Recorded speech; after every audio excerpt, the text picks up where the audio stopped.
some of the work there. My job is to be in the school with another of our sisters, and that's a lot of fun, especially because we work with mostly younger children, the TK and the kindergarten classes. And it also is very touching to realize that I'm fulfilling the desire of Jesus to let the children come to him. He has a special place in his heart for the little ones, of that I'm sure, and it must bring him a lot of joy that they're getting closer to him. We come back from the school around 3:30 in the afternoon and we pray the Chaplet of Divine Mercy together. And then in our afternoons we have different activities throughout the week. Some days we'll have classes, some days we have recreation together. Our favorite thing to play together is basketball. We like to play basketball quite a bit, especially when our sisters from the Formation House are with us and we really get intense. Most days we'll pray the rosary together in the afternoon. At 6 o'clock we have dinner together. First we have a period of spiritual reading where we listen to a spiritual book, and that nourishes our souls while we're nourishing our bodies. At 7 p.m. we have Holy Hour. We get to have that quiet time just to pray and be close to Jesus and unite ourselves to him and talk to him about what's happened. And then we also pray Vespers during that time. At 8 p.m. we have Compline, which is night prayer. During Compline we also have what's called the Examen prayer, and that's a period where we reflect on our day and try to see it the way God sees it, to see how he showed us his blessings and his love throughout the day and how we in turn have responded to him. And after Compline, then we have just some time to do whatever we need to do to get ready for the next day. And then lights out and we're ready for tomorrow. A Norbertine sister is primarily a woman in a deep relationship with Jesus, and in particular with Jesus in the Eucharist. St. Norbert, our founder, had the dream, or the vision, you might say, of forming religious communities that would live like the first apostles did in Jerusalem. He called it the apostolic life. And we know that they were focused primarily on Jesus, celebrating the breaking of the bread in their homes, meaning the Holy Mass, and then on the prayers. And for us, our common prayer together, the Liturgy of the Hours, is primarily how we express our unity, and it's really the most important part of our mission, our prayer together. So we dedicate a lot of time and energy into making our liturgical prayer very beautiful. We study Latin and Gregorian chant.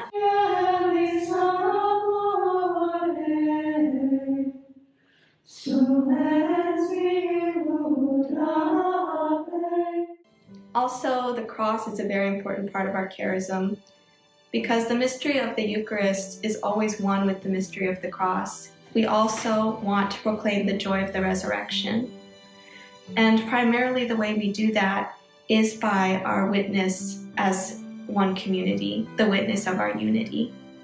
Personally, I don't think there's anything else that says Jesus is alive, Jesus is real, than to look over and see a group of people, a group of Christians that really authentically love each other. My own vocation really began when I fell in love with Jesus in the Eucharist. Most of my childhood, I felt like I might have a religious vocation. Not that I really understood what that meant or that I was a holy child, because I definitely wasn't. There was, though, something in my heart that just told me I want to belong to God and I want to serve him and be for him only, do his will. So it came as no shock that I was discerning more and more. As a teenager, though, it became harder for me to see my vocation, because it was hard for me at that point to believe that God really wanted me to be happy. I was dealing with some really low self-esteem and a lot of guilt. And at that point in my life, my vocation became rather blurred, I'd say. It was hard for me to really believe that it was something good that God wanted for me. But whenever I would be in adoration and I would be before him in the Blessed Sacrament, those moments were very healing and very transforming, because I felt that he loved me no matter what. And if God would be willing to come and be there in the host just for me, just to be with me, then he must have something good in mind for me.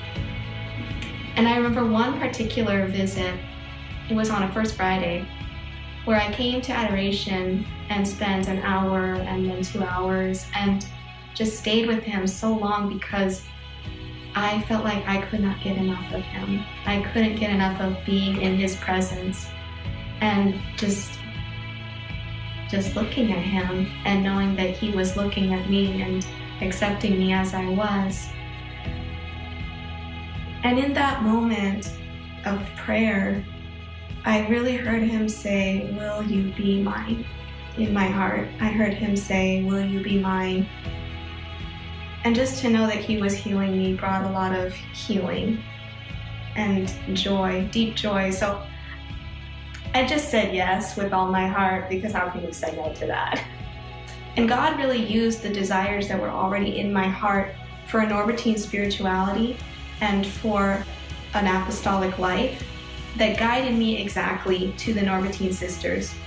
And it happened so providentially that as I was preparing to really discern seriously my vocation, the Norbertine sisters were coming to the United States to start our house.